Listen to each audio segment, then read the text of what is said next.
This is a very timely and topical roundtable, I think, on the delivery of energy from waste schemes. The message we have from our side is use proven technology.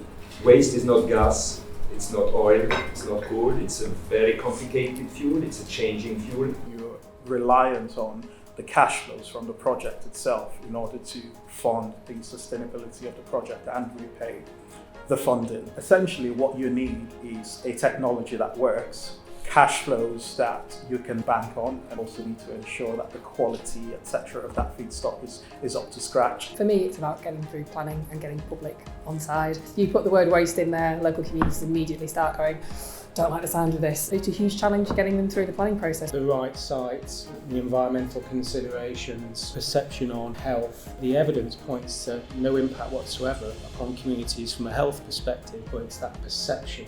9 times out of 10, the main thing that people actually have concerns about is transport movements and HGVs. A few countries in Europe where they call it steel incinerators in some cases, they don't even call it energy from waste anymore, they call it Kraftwärmewerk, heating plants. The perception of people is really waste is a resource.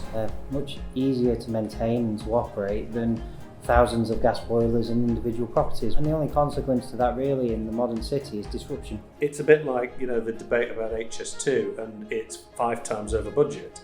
Well, it really depends what the budget was in the first place. One of the difficult things about these types of projects is actually getting to a sensible cost plan, how that's going to be delivered over a realistic timescale. The problem that I tend to find in the marketplace is that the major operators don't want to commit to a solution in the very early days of a design development. Waste space, waste buildings, and once you've spent your 2.5 years getting your planning consent, the last thing you want to do is reapply for a different design. It reminds me of Bryan and sustainable building when they had to drag the developers screaming and kicking to the table, but now that has been accepted. Organisations need to look at their order books and make sure they don't overstretch themselves, and that's obviously been an issue over the past period in terms of taking on too many contracts at the same time. Maybe we need to streamline some of the plans and the developments. But there are some fundamentals around project management and project delivery really that we need to get better at. For me, the utopia we need to get to is that kind of European model where you have smaller energy from waste facilities in communities right next door to people.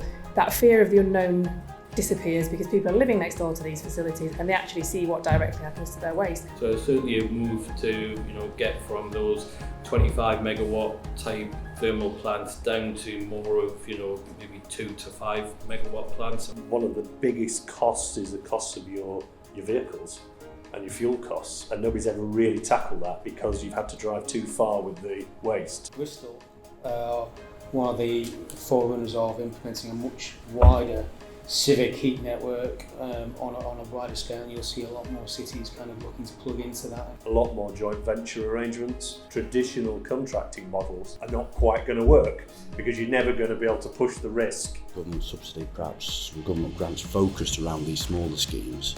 Maybe on the upside though, if these smaller schemes have got a smaller capital value, then it may present a smaller risk and might attract more entrants into the market. We absolutely have an opportunity at the moment to capitalise on the whole climate change agenda, but the government's going to have to subsidise some of this. Some of our major cities across the north have embarked on introducing district energy as a means of utilising waste heat. We've got to create small transformational steps. We've got to learn from our European supply chain really and make sure that we aren't creating an overly risky environment for them to build in the UK. There is actually a lot of money that's waiting to be deployed to the right type of projects. Early engagement and collaboration across the full project lifecycle, and the more you keep delivering those projects, the more you'll find willing funders to then take the plunge.